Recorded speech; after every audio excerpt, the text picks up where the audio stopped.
Welcome to Nerderhertz presents the Commodore Amiga. There's no doubt that at the time, the Commodore Amiga was cutting-edge technology when it released in 1985. However, there were no games at launch that made you want to spend $1,300 plus the cost of a color monitor for the superior Amiga. Eventually, games were released that showcased the graphic and sound capabilities, which were made even more impressive when you played them on the $700 Amiga 500 that launched in 1987. These games are all light on gameplay, but are visually impressive along with fantastic music and sound. Let's check them out. Defender of the Crown was released in 1986 by Cinemaware as their first game for the mighty Commodore Amiga, which immediately put them on the map. Set in England during 1149, following the death of the king, where you are fighting for control of territory. In the beginning, you start building up your armies in order to take over neighboring territories, which will increase your income each turn.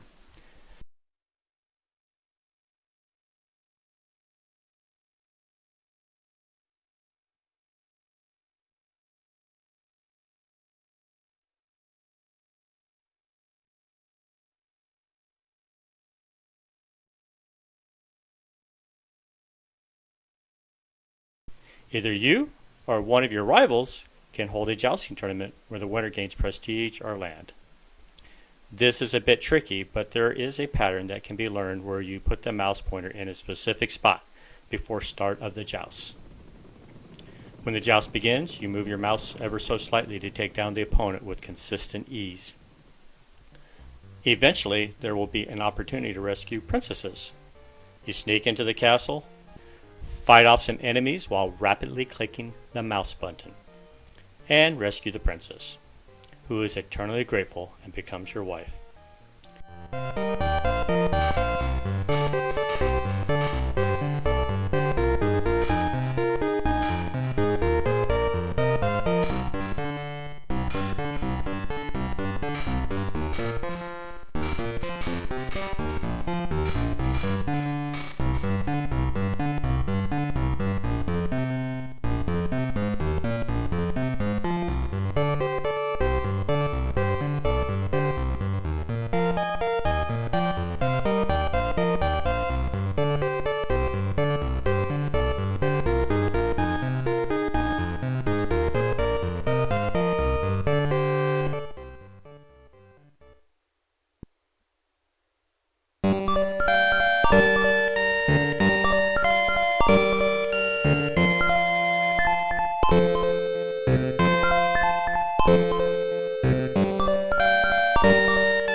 Eventually, your army gets large enough where you'll add a catapult, which allows you to lay siege on a castle.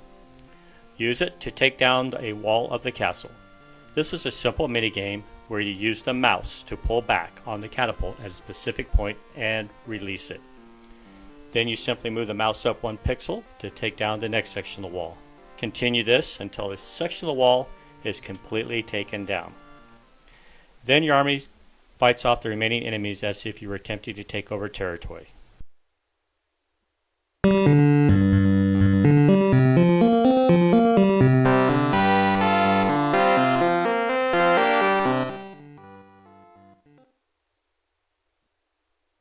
Keep repeating all this until you take over the last rival's castle to claim all of the land.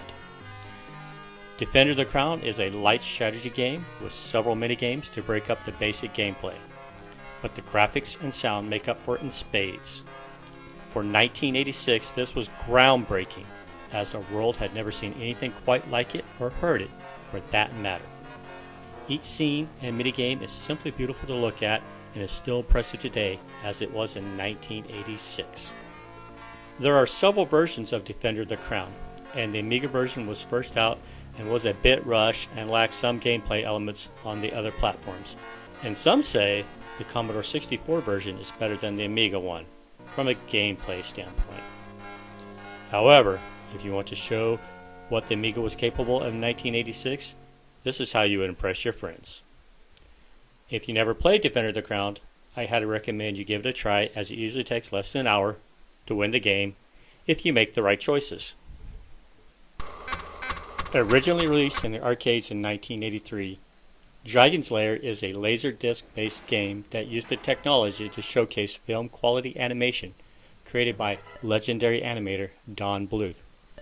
The gameplay was an early introduction to QuickTime events where a scene played out and you had to move the joystick in a specific direction at a specific time or press the action button in order to move on to the next scene. Dragon's Lair was a smashing success in which a sequel was made, several spin-offs, and other titles such as Space Ace were made. With it being such a huge hit in the arcades, ports were inevitable. However, in 1983, there was not any platform in the home that could bring the arcade experience home, but they did try. The ports for the 8-bit computers and consoles at the time had to completely change up the game to make them loosely based on their arcade version. While playable for what they were simply not the arcade experience fans were looking for. Then, the Amiga came out in 1985 from the future, with 4096 colors and 4-channel stereo sound, along with the various custom chips. Now here is a platform that could potentially have a decent arcade port of Dragon's Lair. But it took a bit of a time, as it was released in 1989 by ReadySoft. Was the worth waited? Yes. No. The graphics, while not Laserdisc quality, look epic, along with the music and sound effects that seem to be taken directly from the game. And the simple QuickTime gameplay is also intact. If you wanted to show off your Amiga, this is a great game to do so, as it was very similar to the arcade experience. Where it fails is it came on 8 floppy disks, which required a lot of swapping and long reloading times when you died. And it only provided a limited number of scenes, 12 to be exact, from the arcade.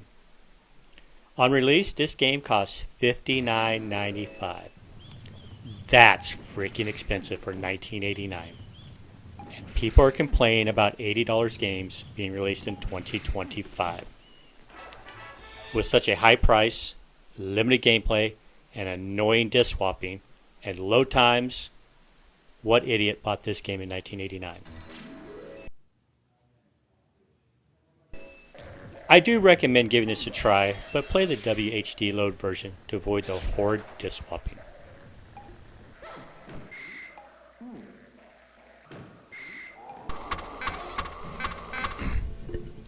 Last up is Shadow of the Beast, developed by Reflections and published by Psygnosis in 1989. It is a platform game with gorgeous graphics, up to 12 layers of parallax scrolling, and a beautiful, emotional, legendary soundtrack. The game was designed by Martin Edmondson and Paul Haworth in 9 months, which was their second 16-bit game. They've been quoted stating they wanted the game to push the limits of the Amiga and the Atari ST. Since the Amiga hardware was superior to the Atari ST, it was chosen as the lead platform so that it could take advantage of all the Amiga's advanced hardware capabilities, as up to 128 colors were displayed at some points that exceeded the Amiga's limitations. The Amiga version is a visual masterpiece, and with the Amiga's custom sound capabilities, allowed instruments to be sampled from a synthesizer for that gorgeous soundtrack. This is all great, and really showcases to your friends why the Amiga is so special. Just don't let them play it. Control-wise, it is simple as it gets. Press the fire button to punch. Left or right moves you in that direction. Down is for duck, and up is for jump. The game is brutally hard, as it was designed to be so on purpose. As Martin stated, he liked difficult games, and that he got frustrated if a game was too easy.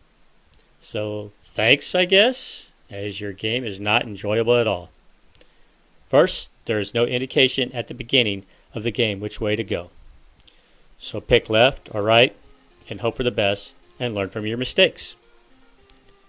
As previously mentioned, this is a very difficult game. Your character moves at one constant speed, which is at a very brisk pace. Then suddenly a boulder or an enemy will appear and you have less than a second to punch it. At one point, there is a small pixel something or another in the ground that you take damage from. Ridiculous.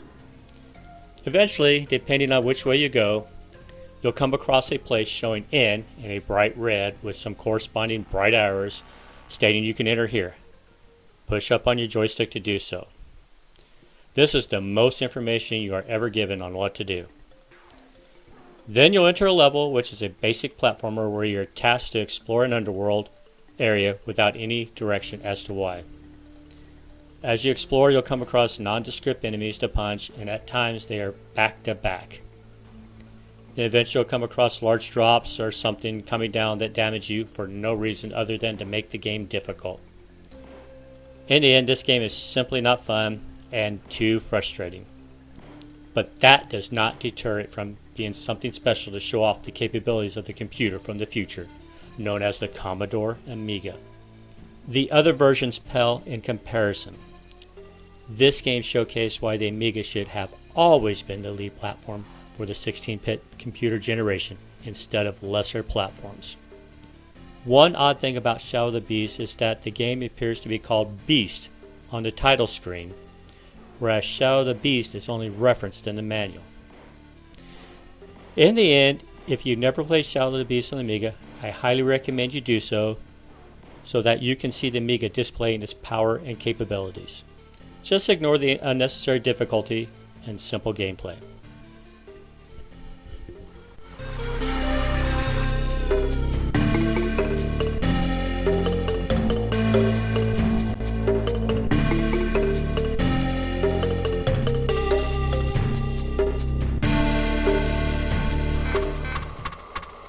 These are 3 simple games to show to someone unfamiliar with the Amiga's power and capabilities and what made it so special. Comment below if you played any of them and your memories of them, along with games you showed to your non-Amiga friends. Thank you for watching Nerdahertz presents the Commodore Amiga.